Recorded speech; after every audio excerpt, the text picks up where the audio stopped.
किसी ने कहा था, greed is the root of all evils. लालच सभी बुराइयों की जड़ है। एक इंसान का डाउनफॉल हो या धरती का डिस्ट्रक्शन, लापरवाही की कीमत क्या होती है? लापरवाही से हादसे होती हैं और लालच से तबाही होती है। हादसे टेम्पोररी इफेक्ट डालती हैं, पर एक प्रकार का हादसा ऐसा होता है जो ऐसा इफेक्ट डालता है जो हजारों सालों तक इंसान को भुगतना पड़ता है। पूरे इंडिया की ही नहीं बल्कि पूरे विश्व की वर्स्ट इंडस्ट्रियल डिजास्टर थी। जो लोग चेरनोबिल इंसिडेंट के बारे में जानते हैं उन्हें पता होगा कि उसका इफेक्ट 20,000 सालों तक धरती पे रहेगा। लेकिन ये घटना भारत के हर्ट पे अपना इफेक्ट छोड़ के चली गई है। इफेक्ट तब तक जब तक ये दुनिया है।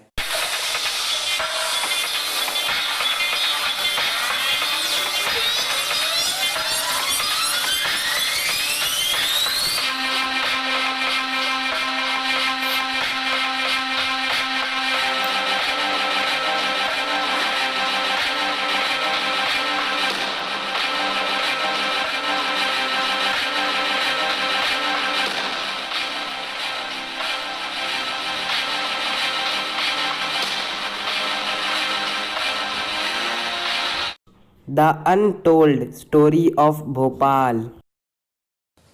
इस इंसिडेंट के बाद अगले दिन भोपाल में सनराइज तो हुआ, पर उस सूरज में चमक नहीं था और वो चमक आज तक नहीं लौटी।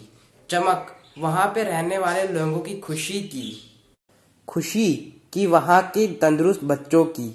वो बाद में जाकर इंडिया के वैल्यूएबल यूथ बनने थे, बट वो बन नहीं पाए valuable youth. Bhopal gas disaster ये हिंदुस्तान के हिस्ट्री में ऐसा घाव बन के रह गया है जो कभी ठीक नहीं हो पाएगा। लिटरली घाव जो कभी ठीक ना हो पाया ना ठीक हो पाएगा। कुछ अनटोल्ड बातें हैं जो ये बताती है कि इंसान अपने ही पैर पर कुल्हाड़ी मारता है। आज से ठीक 36 साल पहले यानी 3 दिसंबर 1984 को रात 12 AM पर वो रात नॉर्मल रातों जैसा ही दिख रहा था। लोग अपना काम करके सो रहे थे, पर उन्हें क्या पता था कि वो रात उनके लिए क़यामत बनने वाला है। 15 साल पहले भोपाल में एक नई फैक्ट्री एस्टैब्लिश हुई और इससे लोगों की खुशी भी बढ़ी, क्योंकि उस टाइम वहाँ के लोगों का जो सबसे बड़ा ज़रूरत थी वो थी नौकरी, और इस फैक्ट्री से उन्हें नौकरी मिल सकती थी। यूनियन कार्बाइड इंडिया लिमिटेड एक पेस्टिसाइड बनाने वाली कंपनी थी। किसे पता था कीटनाशक बनाने वाली कंपनी ही वहाँ के लोगों को नाश कर देगी। अक्सर लोग पैसों को लालच में क्या सही है क्या गलत है यही भूल जाते हैं। नॉलेज और अवेयरनेस की कमी के चलते पैसों को ही लोग टॉप प्रायोरिटी देने लगते हैं और कभी कभी लापरवाही में आकर अपने जान से भी ज़्यादा प्रायोरिटी दे देते हैं। लोगों को केमिकल के बारे में नॉलेज नहीं था, बस इतना जानते थे कि पैसे मिलने हैं और काम थोड़ा रिस्की है। यूनियन कार्बाइड में काम करने के लिए वहाँ के लोग मरते थे और कंपनी में लापरवाही और लालच दोनों थी। मशीन की मेंटेनेंस हो या ना हो, लेकिन प्रोडक्शन होते रहना चाहिए। वर्कर्स की सेफ्टी हो या ना हो, लेकिन प्रॉफिट बढ़ते रहना चाहिए। कई सेफ्टी इक्विपमेंट्स तो कभी इंस्टॉल ही नहीं किए गए। प्रॉफिट अक्सर कंपनी के ओनर को अंधा बना देती है। कंपनी में टॉप लेवल पर बैठे इंडियन अधिकारी अपने इंडियन वर्कर की वेलफेयर छोड़कर प्रोडक्शन कितना हो रहा है उस पर ध्यान दे रहे थे।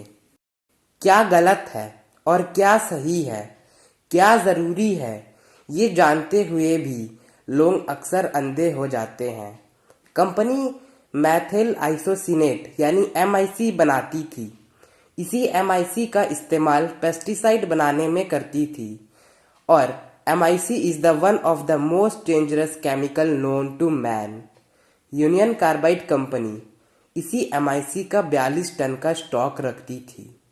42 टन MIC शहर के लिए कितना खतरनाक है ये जानते हुए भी MIC पानी के साथ बहुत वायलेंटली रिएक्ट करता है।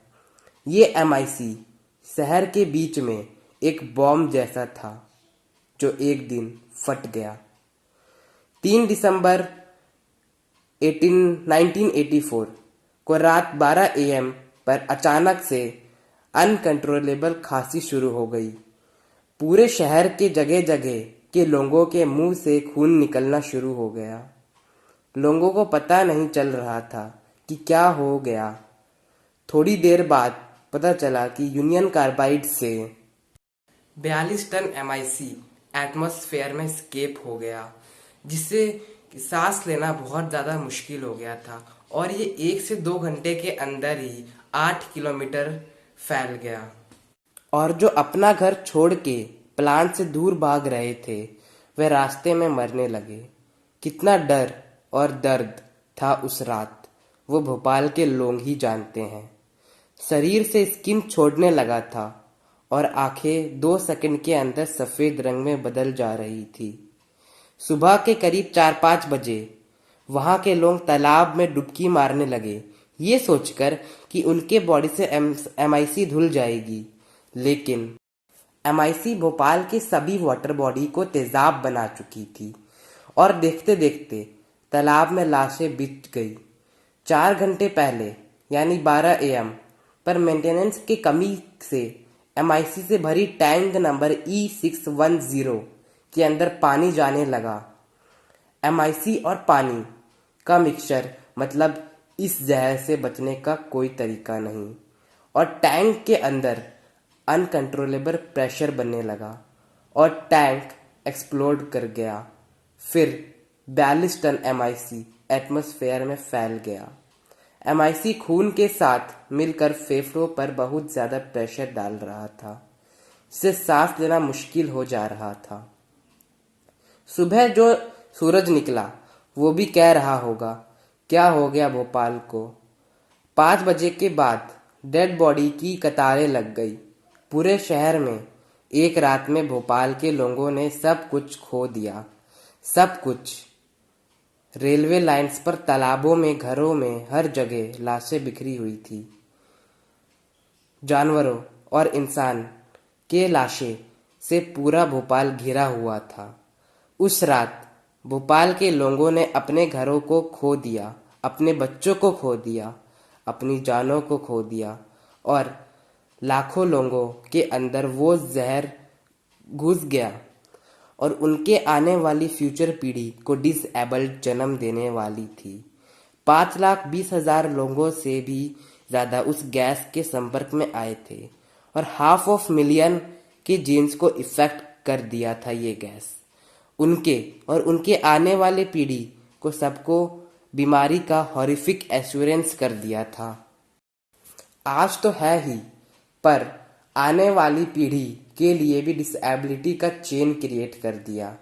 आने वाले कुछ दिनों के अंदर शारीरिक प्रॉब्लम, न्यूरोलॉजिकल प्रॉब्लम हर उस इंसान में दिखा जो उस गैस के चपेट में आया। ऑफिशियली आंकड़े ये बताती हैं कि करीब 3,787 लोगों की डेथ हुई, पर वहाँ के लोग क्लेम करते हैं कि रियल नंबर तो 16,000 से भी ज़्यादा हैं। भोपाल के आई विटनेस ये कहते हैं कि पिछले 72 घंटे में ही 10,000 से भी ज़्यादा लोगों की मौत हो गई थी। कुछ दिन, महीने के बाद वहाँ के लोग ये कहने लगे, खुश नसीब थे वो लोग जो उस रात ही मर गए, बदनसीब तो वो थे जो बच गए। डिसेबल बच्चे, कैंसर, न्यूरोलॉजिकल प्रॉब्लम्स भोपाल को उस रात चपेट में ले लिया था। भोपाल में डिफेक्टिव बर्थ का रेट बढ़ गया। कई बच्चे बहरे पैदा होते थे तो कोई बिना रोशनी के। उसी गैस के चलते आज भी लोग रेगुलरली हॉस्पिटल जाते हैं। डिजास्टर के इतने साल बाद भी वो प्लांट वैसा का वैसा ही पड़ा हुआ है, वेस्ट और रस्टेड आयरन। और इतने साल बाद भी ग्राउंड वाटर टॉक्सिक केमिकल से प्रदूषित है। यूनियन कार्बाइड के चेयरमैन वॉरेन एडरसन ने 24 फरवरी 1989 को $470 मिलियन दिए थे, यानी उस समय के लगभग 700 करोड़ रुपए इंडियन गवर्नमेंट के हाथों में सौंप दिए थे उस नुकसान के भरपाई के तौर पर। लेकिन सिर्फ 700 करोड़ से क्या उनके डीएनए को रिपेयर किया जा सकता है? नहीं, नहीं किया जा सकता है। ये एक इरिवर्सिबल चेंज है। काश मैं आपको इस वीडियो का एक हैप्पी एंडिंग दे पाता, लेकिन मेरे पास हैप्पी एंडिंग नहीं है। लालच दुनिया को ख़त्म करता आया है, कर रहा है और करता रहेगा। किसी ने कहा है, लालच सभी बुराइयों का जड़ है। लालच को आप समुंदर के पानी जैसा मान सकते हो।